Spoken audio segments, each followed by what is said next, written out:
une news, une vidéo. C'est les brèves avec Jiba.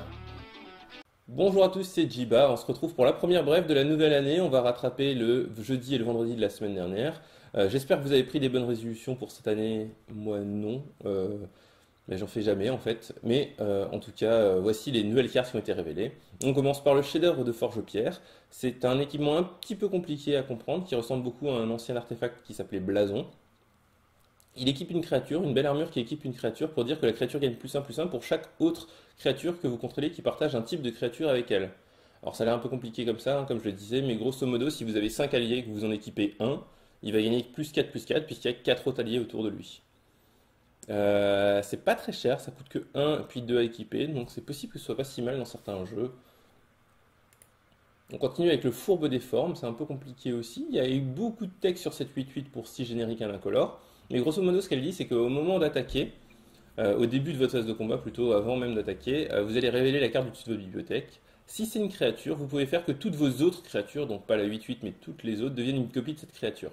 Si on prend un exemple, une créature qui dirait à chaque fois qu'elle attaque, votre adversaire perd un point de vie, et ben, vous allez pouvoir transformer tout votre board en 1-1 ou en créature qui fait que quand elle attaque, votre adversaire perd un point de vie et donc faire plein de points de vie pendant votre phase d'attaque. C'est un peu particulier, il va falloir voir qu'est-ce qu'on peut mettre autour. On voit qu'il n'y a pas vraiment de restrictions.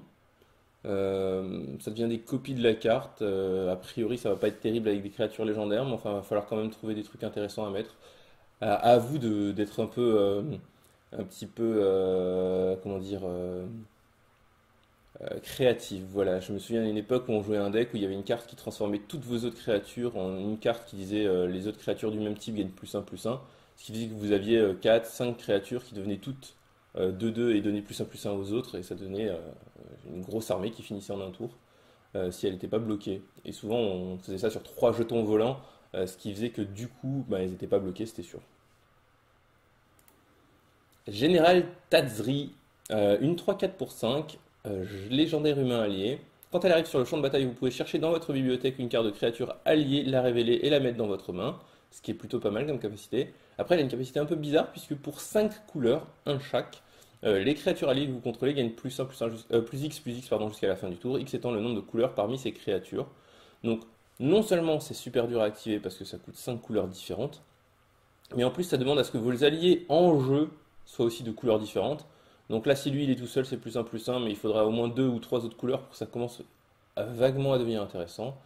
Je vois mal des gens jouer ça, honnêtement, sauf s'il y a plusieurs lands qui donnent de toutes les couleurs pour les capacités alliées. Mais là, comme ça me paraît un peu compliqué.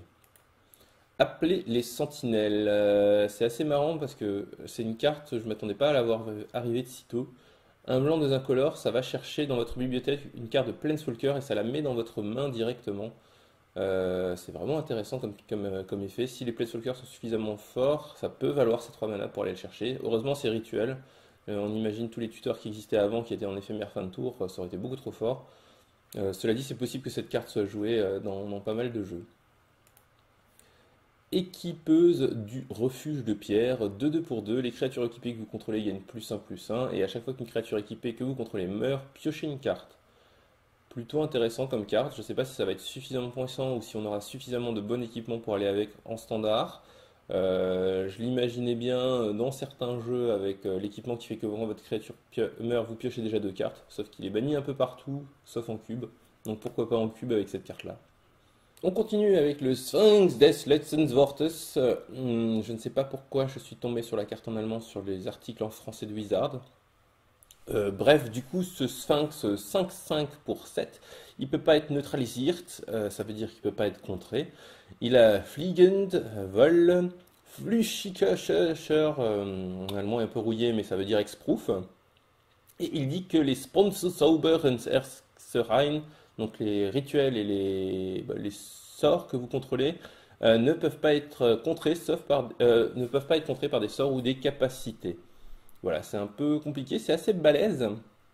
Si en ce moment il n'y avait pas beaucoup de jeux qui avaient beaucoup d'effets de sacrifice, ce serait probablement très bien. Enfin, trop bien, ce serait un bon finisher en tout cas en miroir de contrôle par exemple. À voir ce que ça va donner si des gens et des jeux vont trouver ça suffisamment puissant pour les jouer. Serment de Jace. Alors a priori, on va avoir, si les dessins qu'on voit partout sur Facebook, par exemple, avec les 5 planeswalkers en train de faire comme ça, là, ils sont vrais, c'est sûr. Donc on devrait avoir 5 enchantements légendaires, Serment 2. Donc Jace, Nissa, et je sais même pas quels sont les trois autres, je crois qu'il y a Gideon dans le tas. Et donc c'est des enchantements légendaires qui ont un effet un peu particulier. Ici, quand il arrive sur le champ de bataille, vous piochez 3 cartes, puis vous défaussez de 2 cartes. Ce qui est sans plus, hein, c'est grosso modo piocher une carte, mais avec un peu de choix dedans. Et au début de votre entretien, regard X, X étant le nombre de planeswalkers que vous contrôlez. Là aussi, c'est un effet un peu particulier parce que X peut facilement être 0 quand on ne contrôle pas de planeswalker, ce qui rendrait la carte vraiment enfin, pas terrible dans ce cas-là. Après, si vous arrivez à faire regard 1 ou 2, c'est déjà gagné. Mais je pense que si vous arrivez à garder un ou deux planeswalkers sur le board, vous avez déjà gagné de toute façon. Donc on arrive à une carte qui n'est pas très très puissante, mais qui a un effet intéressant quand même, qui est le Sry et la pioche. Mais à mon avis, ce sera beaucoup trop faible pour être joué. Indolent pélagique. C'est une 4-4 carence pour 5 génériques et un bleu. À chaque fois qu'une créature que vous contrôlez inflige des blessures de combat à un joueur, vous pouvez piocher une carte. Donc un effet sur lequel on ne crache jamais, on est toujours bien content d'avoir des cartes qui, quand elles blessent votre joueur, vous piochez des cartes.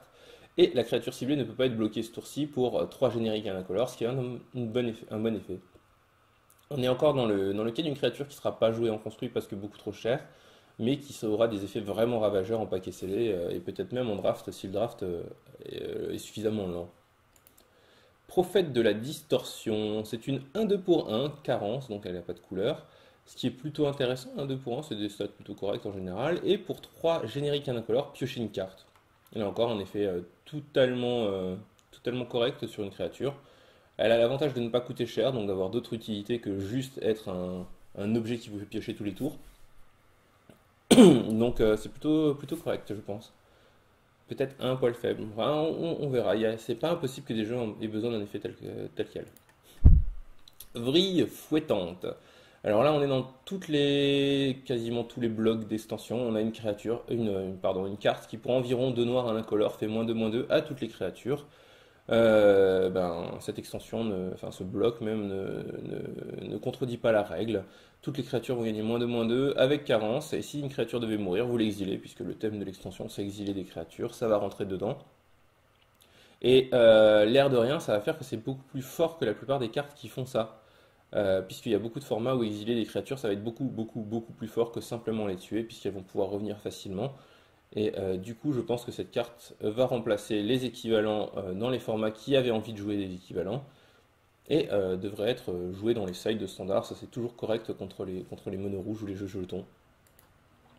Contaminateur effroyable, 6-8 pour 7, carence, et vous pouvez exiler une carte de créature depuis votre cimetière. L'adversaire ciblé perd autant de points de vie que sa force. Donc c'est un peu particulier comme effet, ça a l'air un peu overkill sur une carte qui est déjà 6-8 pour 7. Encore une fois, c'est une carte qui sera probablement pas jouée en standard, mais qui devrait être assez forte en limité. L'incarnation de la fureur, c'est une 4-3 piétinement pour 4. Les créatures terrain que vous contrôlez gagnent le piétinement, ce qui est plutôt intéressant. Et touche terre, à chaque fois qu'un terrain arrive sur le champ de bataille sous votre contrôle, vous pouvez faire qu'un terrain ciblé devienne 3-3 élémental avec la célérité jusqu'à la fin du tour, c'est toujours un terrain. Bonne capacité. On rappelle que cette 3-3 aura le piétinement tant que la 4-3 est sur table, mais vous pouvez tuer la 4-3 avant les blessures éventuellement. Puis c'est sur touche terre, c'est plutôt pas mal. Franchement, c'est une très très bonne unco. Sim aiguille. Alors on retrouve les créatures qui se transforment, les terrains pardon, qui se transforment en créatures, ce qu'on appelle les manland ou les womanland ou comme vous le voulez. Ce terrain donc bleu-rouge arrive en jeu engagé comme d'habitude, et pour 2 incolores, un blanc, un rouge, il va se transformer, pardon, 2 génériques, un blanc, un rouge, il va se transformer en 2-1 double initiative jusqu'à la fin du tour. C'est bien sûr toujours un terrain. C'est pas incroyable comme statistique, c'est vraiment très très en dessous de ceux qu'on avait fait à l'époque, comme Creeping Tar Pit ou Colonnade Céleste. Euh, voilà, ça risque d'être joué au moins en tant que fixeur dans certains jeux si on en a besoin. Excusez-moi, j'ai un peu pris froid. Le vert noir cette fois, donc toujours pareil, il arrive en jeu engagé, il donne du vert ou du noir, et pour 3 dont un générique, un noir et un vert, il se transforme en 2-2 contact mortel, et c'est toujours un terrain. Celui-là est un peu plus intéressant que le précédent. Contact mortel, c'est une capacité qui permet de faire même pas mal de choses, même si c'est seulement une 2-2, donc c'est un peu fragile. Euh, Ça pourrait avoir ses intérêts. Comme d'habitude, n'oubliez pas de vous abonner un peu partout. Et on se retrouve demain, en début de semaine, pour la suite des previews.